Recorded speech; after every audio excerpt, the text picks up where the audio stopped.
Welcome to News UK, and also hi to all the people watching online. I won't look in the camera again, I promise. So today I'm going to talk a bit about the feedback gathering journey we've been on at NewsKit and how feedback is used to inform our decisions.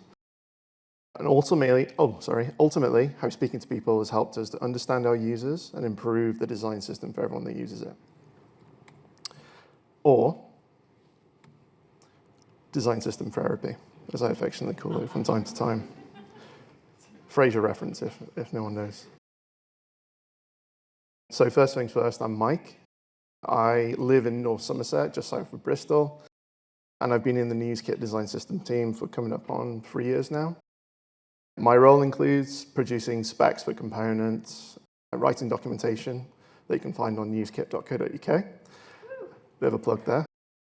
Customer support, and also speaking to people about their experiences of using the design system, which is handily what I'm here to speak about tonight, or today, or tonight. I've written down today here, but it is obviously the evening, so I'll adjust. First, a bit of background on NewsKit. I know that Nick already covered a bit of this, but I'll give you a bit of it's a different slide. Here you go. So NewsKit is an open source multi-brand design system. You can see some of the brands that are supported at the bottom over there, and it's created for brands across News Corp. So that includes teams from News UK and also Dow Jones in the US. There are approximately 60 themable and accessible components available, with more being adding to the system all the time. So the team here aims for high quality in everything we produce. So, sorry, quick bit of water. Offering the best possible experience for consumers in NewsKit. So to support that goal, we've adapted several methods to gather feedback from active users so that we can try and understand their specific needs and listen to their experiences. And this is so that we can look to improve the product we offer and the support that we provide to people. Here we go, nice survey.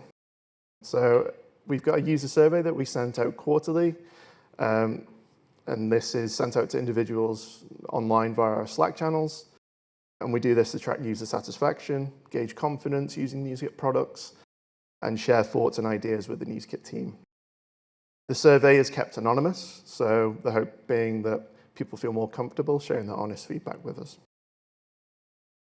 We try to keep the survey relatively short. That is all the questions that we have, with the average completion time around 2 minutes. We highlight this on our messages out to people so they know what to expect.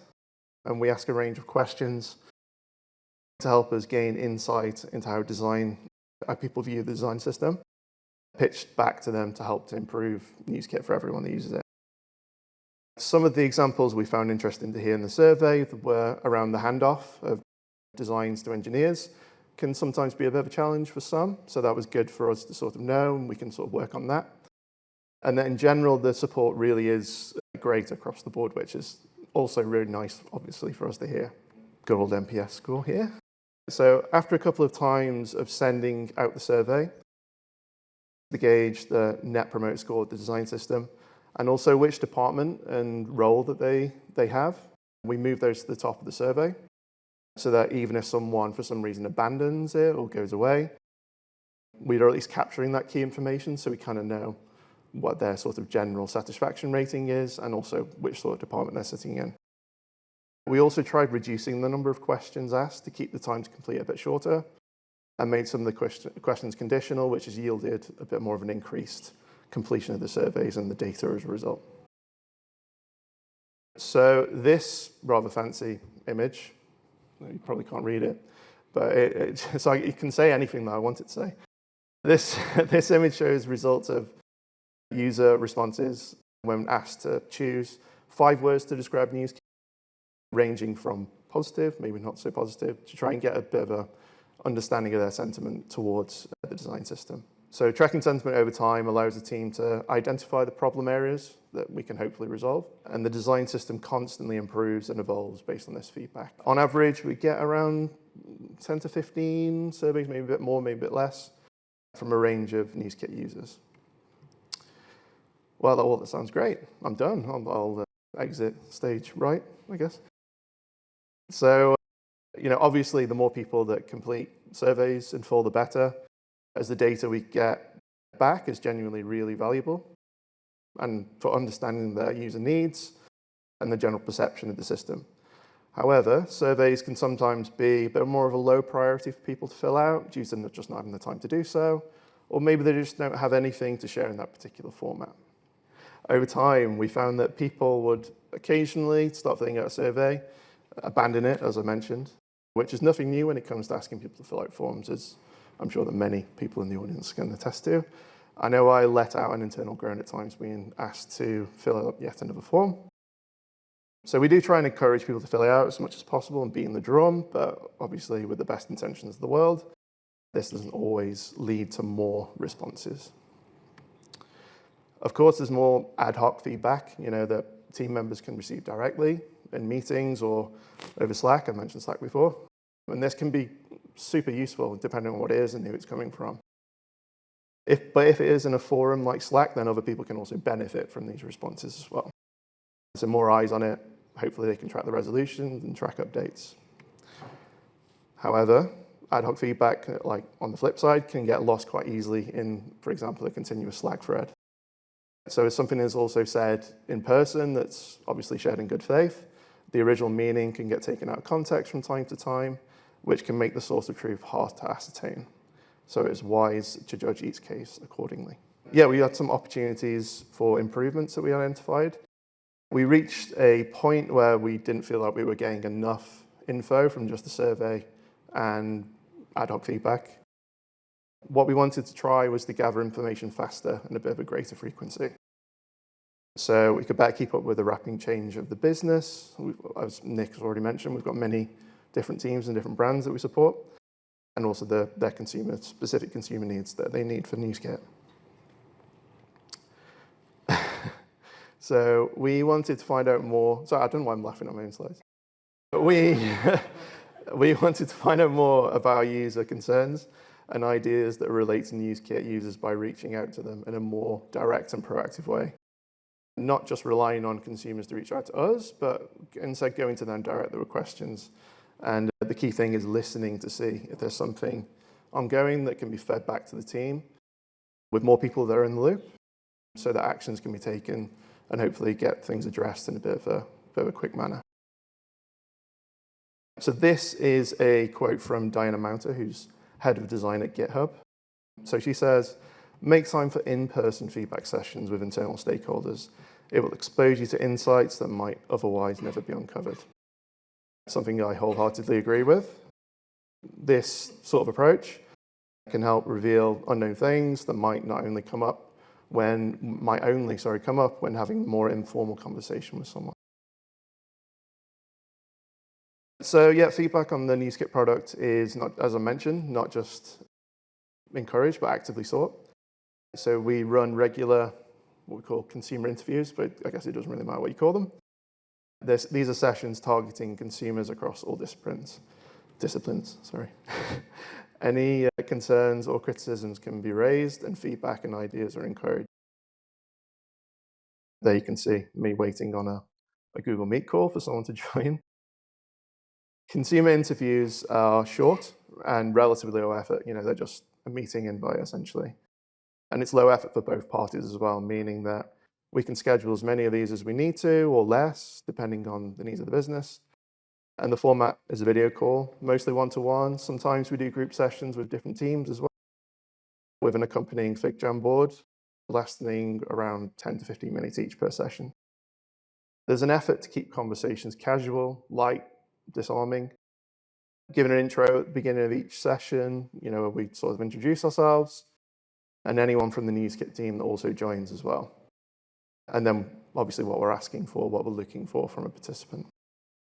They're conducted online over a video call intentionally, so there's a bit of a distance for participants, and there's a bit more of a level playing field as well. So if someone wants to keep their camera off, like you can see here, that's absolutely fine. There's no pressure. And obviously, they've got a bit of a less of a pressure if they don't want to attend or they cancel for some reason, as you would be in person. We make a note of anything key in an interview. Sometimes if it's, say, just me, one-on-one, or there's more people on the team, we've got someone else to sort of take. But if there's a time when there's a particular detail or acronym, which I don't understand, and I'm not an engineer, so I don't know all of them, it's important to capture these accurately. So being sure to be clear on and clarification on specifics, it's the need to follow up later. Everyone is different and they might be in a rush on a deadline, or like me, have a dog wanting to get on the call. These are, of course, the best meetings by far, and it makes me feel better about my dog, sometimes popping up on camera for a hug, as he thinks I'm talking to him in a nice voice. Obviously, I'm talking in a nice voice, so he thinks it's him. And there's a bit of an example there. I had to get that in there, sorry. If you're not an animal lover, I don't know what to do. So we make it a point at the outset to participants that it's a safe space for them to share honest feedback with the team, with no repercussions or anything like that. We're just simply looking for any thoughts that they have using the design system so we can improve what we offer to them. From components, documentation, support offered, everything sort of up. Feedback is triaged and issues can be tracked on an open roadmap so consumers can see when they will be resolved. There's an example there. There's an example there of an Airtable, so you can sort of see the sort of thing I mean. The process helps to build strong relationships between teams, not just like me or someone else on the call, but the whole team as a whole, and ensures consumers know concerns are being heard, even if you can't do anything about it. All feedback can be useful. The challenge lies in spotting something worth expanding on and pulling a bit of a thread to try and get a clear picture. So, great. Have they resulted in, that's it, job done, great feedback? Yes, but it's an ongoing process that continues to be refined and adapted as the business and user needs change. I should have said up front, but I am by no means a user research specialist. I just enjoy talking to people and hearing what they have to say. These are some great resources that I recommend checking out, and they've been super useful for me as a guide on the subject. From the experience from NewsKit, however, there are some points that I have that might help point you in the right direction if you're considering starting your own consumer interviews or refining your process. So a single person being like me, or anyone else, single person being the feedback person is a bit of a danger. They may live the business, they may be busy, they may have to take on a role or what have you. So it's a good idea to have more than one person to gather and manage the feedback, and it makes sense to share the load across the team. Feel free to change up your methods, as much as you need to, and continue with what works for you. Something is always better than nothing. Don't worry if time doesn't allow you to do as much as you planned on. We often don't run sessions in December or early January because who wants that? Who wants to speak to me in that sort of time? People are busy with other things. Focus on the key people or teams that your product or that use your product or service. Hopefully the people that you choose to speak are open. They come with a ream of notes. They're amazing. I love them. But it's also worth acknowledging this might not always be the case, and that's no one's fault. Just know when to cut an interview short if you don't feel like it's going anywhere. And this person may very well be grateful if they don't have much to say.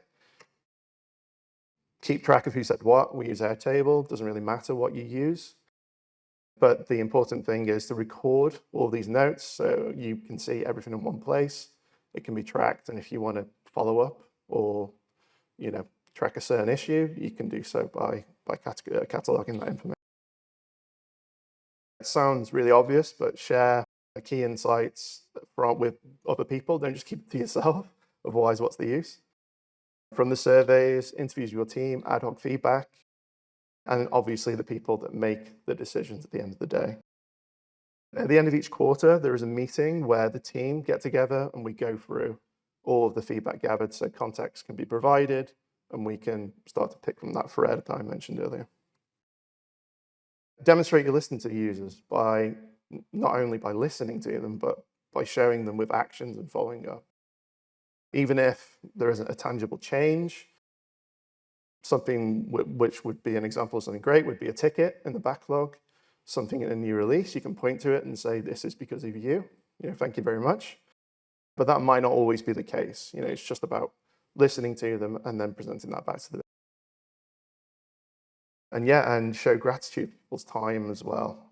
And that it's valuable, because it is. So to summarize, I'm doing around time, I think.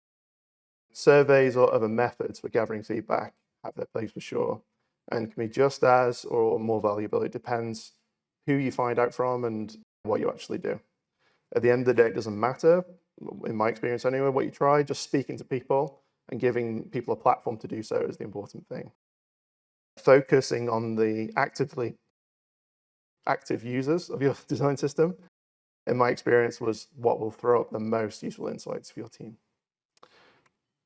And that's it. Thank you.